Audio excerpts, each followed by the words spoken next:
Teherano gatvėmis teka ugnis. Per didžiausią šio karo bombardavimą JAV ir Izraelio naikintuvai sukėlė tikrą pragarą Irano milžiniškose naftos perdirbimo gamyklose, naktį paversdami dangų raudonu. Bet matote, Iranas negali kaltinti nieko kito, tik save. Islamo režimas pirmasis ėmė bombarduoti Persijos įlankos naftos gamyklas Saudo Arabijoje, Kuveite ir Bahreine. Jie norėjo šantažuoti pasaulį, sukeldami pasaulinės naftos kainas. Tačiau ši strategija tiesiog įspūdingai atsisuko prieš juos pačius. Vakar ryte prezidentas Trumpas paskelbė perspėjimą. Pažvelkime į pareiškimo pabaigą. Prezidentas Trumpas teigia, kad Iranui šiandien bus smarkiai smogta ir svarstoma sunaikinti teritorijas, kurios iki šiol nebuvo taikiniai. Kai jis paskelbė pareiškimą, nežinojome, kokius taikinius turi omenyje ir kodėl pakeitė nuomonę dėl jų puolimo. Dabar jau žinome.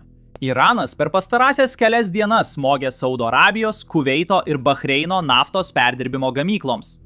Režimas tikėjo, kad šios šalis neatsakys. Ir buvo teisūs, jos neatsakė.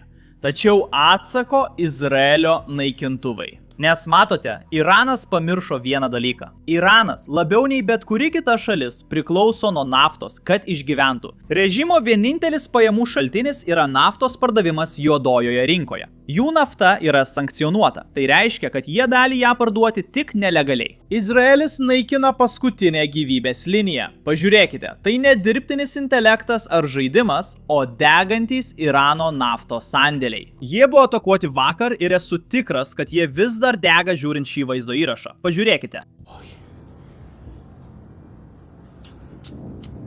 Tai buvo toks reikšmingas įvykis Irane, kad turime beveik neribotą įrašų ir kampų pasirinkimą, kaip viskas vyko. Prieš tai pažiūrėkime, ką Izraelis atakavo. Izraelio orlaiviai šeštadienį smogė energetikos objektams prie Teherano. Taikėsi į apie 30 didelių naftos saugyklų didžiausioje Irano naftos perdirbimo gamykloje. Šią informaciją patvirtino Irano naftos ministerija, pranešusi apie apgadintas naftos saugyklas Teherane ir aplinkiniuose miestuose. Pažiūrėkime vaizdo įrašus gautus iš Irano piliečių. Pirmasis iš Teherano naftos perdirbimo gamyklos. Tai viena didžiausių Irano naftos perdirbimo gamyklų, aprūpinanti apie 50% šalies energijos.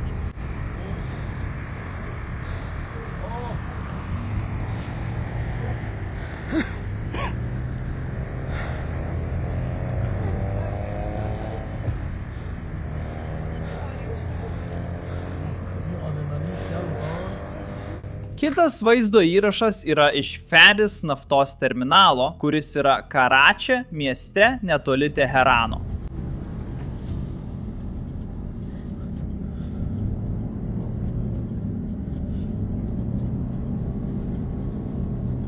Kaip matote, tai ne maži gaisrai, o tikri pragarai, kurie greičiausiai degs dar kelias dienas ir smogia režimui pačiu blogiausiu metu. Prisiminkite, kad sausio pradžioje vykę protestai iš pradžių buvo ekonominiai, vėliau tapo politiniais. Žmonės protestavo dėl netinkamo vandens trūkumo valdymo, infliacijos, atlyginimų ir kitų šalies problemų. Priminsiu, jog peržiūrėjome Irano duomenis, kad suprastume, kaip gyvena paprastas iranietis. Mėnesio atlyginimas Irane leidžia nusipirkti vos 8 kiaušinius. 8 atskirus kiaušinius. Ir būtent dėl to žmonės išėjo į gatves. Jie siekia geresnio gyvenimo ir suprato, kad režimas nepajėgus to suteikti. Islamo režimas siekia skleisti revoliuciją, finansuoti Hezbollah, Hamas, Husių judėjimą ir kurti branduolinius ginklus, o paprasti iraniečiai kentėjo. Ir dabar matome, kad ekonominė krizė tik blogėja.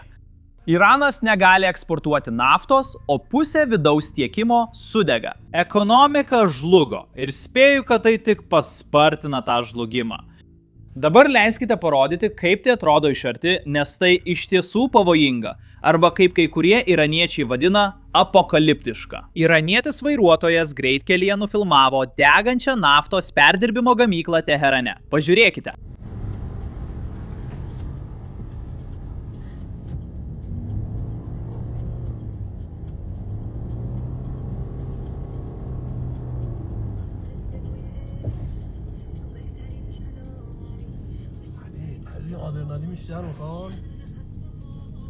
Tuoj aptarsime, kaip liudininkai apibūdina šiuos vaizdus. Kaip jau matėte ankstesniuose įrašuose, YouTube tikriausiai apribos šį vaizdo įrašą, nes pavojingi dalykai nepatinka reklamuotojams. Aš tai suprantu, bet vis tiek nusprendžiu parodyti. Problema, kai vaizdo įrašas apribotas, kad jo nemato daug žmonių. Taigi, jei galite man padėti su algoritmu, paspausdami patinka ir prenumeruoti mygtukus apačioje, tai tikrai turi įtakos. Dabar pažiūrėkime į kai kuriuos liudininkų parodymus, kuriuos turime. Vienas liudininkas BBC sakė, kad naktis atrodė kaip diena. Kitas sakė, kad dūmų buvo tiek daug, degėsių kvapas jautėsi net namuose. Kitas vyras sakė, kad iš pradžių visur buvo raudona šviesa, paskui pasirodė raudonas debesis. O kai jie užlipo ant stogo, suprato, kad naftos saugykla dega. Kai kurie iš jūsų galbūt žinote, kad CNN reporteris pateko į Teheraną ir pranešė iš ten.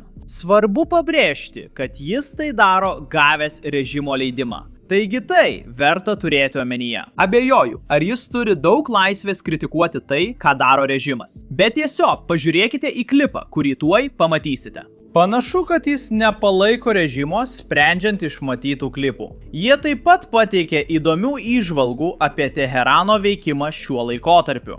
Paklausykite, kaip šis smūgis skamba būnant Teherane. CNN tapo pirmuoju JAV tinklu įleistu į Iraną nuo karo pradžios. Mūsų komanda ten dirbo su vyriausybės leidimu. CNN vyresnysis tarptautinis korespondentas Fredas Blakenas ir jo komanda. Jie yra Teherane. Fredi, žinau, kad jūsų rajone buvo oro smūgių. Ką matote šį vakarą?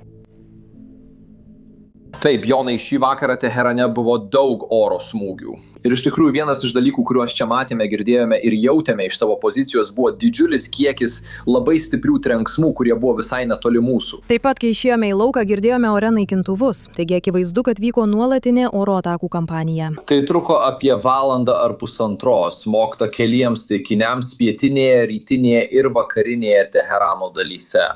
Didžiuliai dūmų stulpai kilo virš miesto, ypač vakaruose ir pietuose. Dalis naftos infrastruktūros regis buvo apšaudyta JAV ar Izraelio naikintuvų, degė gaisrai. Į naktinį dangų kilo tiršti juodi dūmai. Irano valstybinė televizija praneša, jog pietinėje Teherano dalyje pataikyta į didelės naftos saugyklas. Nors žalos mastas neaiškus, iš mūsų pozicijos jie atrodė labai didelė. Yra Irano šaltinių ir proiraniečių, kurie tai vadina eskalacija prieš civilius gyventojus. Iš tikrųjų, taip nėra. Paaiškinsiu. Šios saugyklos nėra komercinė infrastruktūra paprastiems iraniečiams. Jas valdo IRGC, kuris daugelį metų naudojo valstybinius naftos išteklius kaip asmeninį pajamų šaltinį. Jie gavo naftos išteklių kontrolę ir jų generuojamų pajamų, o ne veikia per įprastą vyriausybės biudžetą. Šios lėšos buvo naudojamos finansuoti sukarintus būrius nuo Libano iki Jemeno, pirkti ginklus iš Kinijos ir kelti nestabilumą artimuosiuose rytuose. Šiuos sandėlius kontroliuoja IRGC saugumo pajėgos, todėl jie priklauso režimo karinės logistikos tinklui. Tai paverčia juos teisėtų karinių taikinių, o Irano ištekliai turi priklausyti jo žmonėms. Dešimtmečius IRGC juos laikė savo karo lobynu. Prieš vadindami tai eskalacija, prisiminkite, ką darė Iranas. Jis atakavo oro uostus. Vakar ryte mačiau, kaip dronas nukrito oro uoste. Irano prezidentas per televiziją atsiprašė už civilių taikinių ataką Persijos įlankos šalyse. Jie to nepripažįsta viešai, bet žino, kad elgėsi neteisingai. Todėl prezidentas bandė atsiprašyti, bet kariuomenė jį nepakluso jam. Iranas nužudė dešimtis civilių Persijos įlankos šalyse vien todėl, kad jos priima JAV bazes, kurios nenaudotos operacijoje. Ir nepaisant to, žmonės visiškai ignoruoja tai, ką daro Iranas ir karo nusikaltimus, kuriuos vykdo IRGC. Dėl to buvo smogta naftos saugyklai, siekiant sustabdyti IRGC veiklą. Ir atspėkite ką, smūgis buvo toks stiprus, kad Irano gatvės dega. Parodysiu, ką turiu omenyje.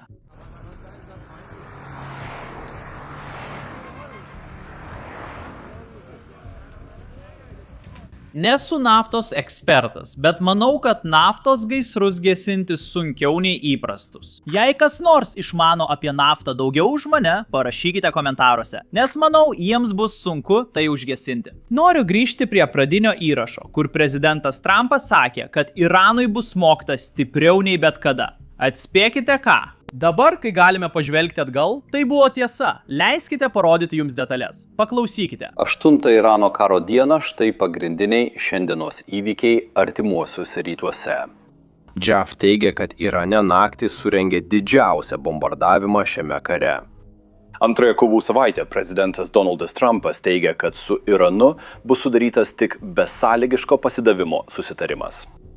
Irano prezidentas Masudas Paseskianas JAV reikalavimą vadina svajonę, kurią jie turėtų nusinešti į kapą. 3 amerikiečių bombonešiai, vadinami Bone, galintys gabenti 24 sparnuotasias raketas, nusileido Fairford bazėje, Jungtinėje karalystėje. Trumpas perspėja Iraną, kad jam bus smogta labai stipriai. Izraelio gynybos pajėgos pradėjo plataus masto smūgius į Irano teroro režimo infrastruktūrą Teherane ir Isfahane. Izraelio aviacijos ataka sunaikino policijos nuovadą vakaruose. Visoje šalyje buvo girdėti sprogimai ir matyti dūmai, o Iranas atsakė paleisdamas raketas visame regione, įskaitant Izraelį. Izraelio karinės oro pajėgos taip pat paskelbė pareiškimą, kuriame teigiama, kad jie tai padarė norėdami smogti ten, kur labiausiai skauda – Irano banko sąskaitoms. Iš esmės, revoliucijos gvardijos kišeniai. Jie taip pat pažadėjo plėsti karą, kad revoliucijos gvardija neturėtų išteklių tęsti veiksmų. Parodysiu, ką revoliucijos gvardija veikia šiuo metu.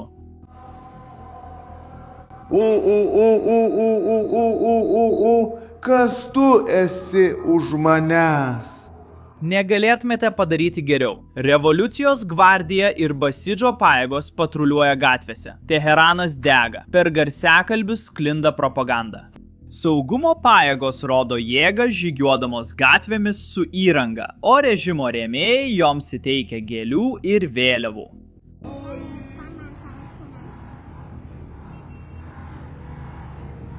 Karas, Amerika!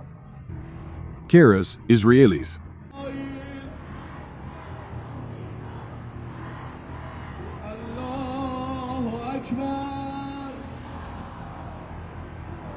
Jie verčia žmonės žygiuoti, kol režimo šalininkai skanduoja mirtis Izraeliui, mirtis Amerikai. Propagandiniai mitingai skirti demoralizuoti visus, kurie nori laisvės, kurie nori išeiti ir protestuoti prieš režimą, kaip jie darė sausį. Ir žinoma, be viso to, revoliucinės gvardijos vadai pasirodo per valstybinę televiziją ir transliuoja labai aiškę žinutę. Paklausykite patys. Mes neleisime, kad Amerikos ir Izraelio padugnės reikštųsi gatvėse. Mirtis riaušininkams. Jei kas nors nori išeiti į gatvę, jis gauna tą pačią bausmę kaip ir Izraelio kareivis. Ir tą pačią bausmę, kurią gauna Izraelio kareivis, kurio rankos suteptos krauju. Atėjęs į gatvės galą gauna tą pačią bausmę ir mes nepaliksime mūšių lauko nė akimirkai. Allahu Akbar. Lyderių šeimos. Mirtis pasaulio engėjui. Taika islamo tarnams. Sveikinimai Šibakinui. Mirtis Amerikai. Dabar čia noriu aptarti vieną dalyką, kuris man, bent jau man, yra šiek tiek erzinantis. Kai kurie Jungtinėse valstijose taip nekenčia šalies, kad aktyviai palaiko IRGC. Jie laiko IRGC dievo dovana žemei, tik todėl, kad ši organizacija kovoja prieš Jungtinės valstijas. Pasidalinsiu žinutę iš žmogaus, kuris tikrai žino, kas yra IRGC. Paklausykite patys. Mačiau, kaip kažkas pavadino IRGC pasipriešinimu, nes jie priešinasi vakarų imperializmui. Tad būkime aiškus. Tikrasis pasipriešinimas yra žmonės. Pasipriešinimas – tai gydytojai baudžiami mirties bausme už sužeistų protestuotojų gydymą. Pasipriešinimas – tai nušauti, įkalinti ir nužudyti protestuotojai. Pasipriešinimas – tai šeimos priverstos ieškoti vaikų tarp mirusiųjų. Valdžia kriminalizuojanti pagalbą, bijanti beginklių ir terrorizuojanti gyventojus, pati įgyvendina imperiją, o ne jai priešinasi. Jei žinote palaikančių IRGC, nusiųskite jiems šį įrašą. Nusiųskite jiems tikrą tiesą iš patyrusių žmonių. Taip Irano gyventojai kalba apie savo vadinamuosius lyderius. Vienas iranietis paskelbė šią žinutę. Parlamento atstovai turėtų kuo greičiau susirinkti ir atstatydinti prezidentą Pezeškianą. Net jei jie jo dabar neatstatydins, tai nelabai svarbu. Svarbiausia, kad jie susirinktų kartu. Manau, jūs galite įsivaizduoti, kodėl jis nori, kad jie taip greitai susirinktų vienoje vietoje. Jis nori laisvės. Noriu paneigti neteisingą informaciją sklindančią iš Irano ir IRGC palaikančių Irano paskyrų. Tai buvo BBC sudaryta kompiliacija, kuri iš esmės parodo, kokia netikra informacija sklinda ir pateikia tikrus vaizdo įrašus, kurie ją paneigia. Taigi, atidžiai stebėkite. Tai tikra. Tai nėra tikra. Tai tikra. Tai nėra tikra.